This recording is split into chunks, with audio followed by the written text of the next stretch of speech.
Hi hello నమస్తే welcome to Telugu post channel. నేను సింధు.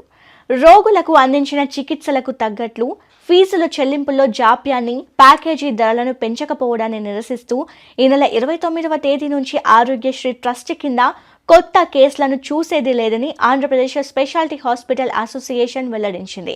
న్యాయపరమైన తమ డిమాండ్లను ఆమోదించే ఉద్దేశం రాష్ట్ర ప్రభుత్వంలో కనిపించకపోవడంతో ఈ నిర్ణయాన్ని తీసుకున్నామని ప్రకటించింది. ఉద్యోగుల ఆరోగ్య పథకం కింద కూడా వైద్య సేవలు అందించలేమని పేర్కొంది. ఈ మేరకు మంగళవారం ఓ ప్రకటనను విడుదల చేసింది. మా డిమాండ్ల పరిష్కారం కోసం ఈ ఏడాది జూన్, నవంబర్ మాసాల్లో సేవలు నిలిపివేస్తామని ఆశా ప్రకటించిన తర్వాత చర్చలు జరిపి ఈ సమస్యలు పరిష్కరిస్తామని ప్రభుత్వం హామీ ఇచ్చింది. ఈ మేరకు రోగులకు ప్రైవేట్ ఆసుపత్రులు యథావిధిగా సేవలు కొనసాగించాయి.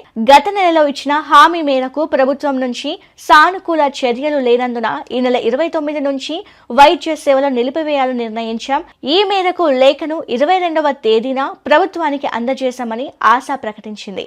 ప్రభుత్వం ప్రైవేటు ఆసుపత్రులకు 1000 కోట్ల వరకు చెల్లించాల్సి ఉంది. ప్రభుత్వంతో నవంబర్లో జరిగిన చర్చల సందర్భంగా డిసెంబర్ నెలాఖరులోగా పూర్తి స్థాయిలో చెల్లిస్తామని హామీ ఇచ్చినా అమలు కాలేదు. 2013 నుంచి చికిత్సల ప్యాకేజీ ధరలను పెంచలేదు. పెంపు కోసం అసోసియేషన్ తరపున పలుమార్లు ప్రభుత్వానికి విజ్ఞప్తి చేసినా ఫలితం లేదు. కుటుంబ వార్షిక చికిత్స పరిమితి ప్రస్తుతం 5 లక్షలు ఉండగా 25 లక్షలకు పెంచారు. పెంపు నిర్ణయం ప్రైవేటు ఆసుపత్రులపై ఆర్థిక భారాన్ని పెంచింది. ఆయుష్మాన్ భారత్ కింద నిర్ణయించిన ధరలను పరిగణలోకి తీసుకుని ఇటీవల ప్యాకేజీ ధరలను 10% తగ్గించారు. 70% ప్యాకేజీ ధరల్లో మార్పు చేయలేదు. మిగిలిన ప్యాకేజీల ధరల పెంపు 2.5% మేర పెరిగింది. ఈ చర్యలతో ఆసుపత్రులకు ఆర్థికంగా జరిగిన ప్రయోజనం శూన్యం.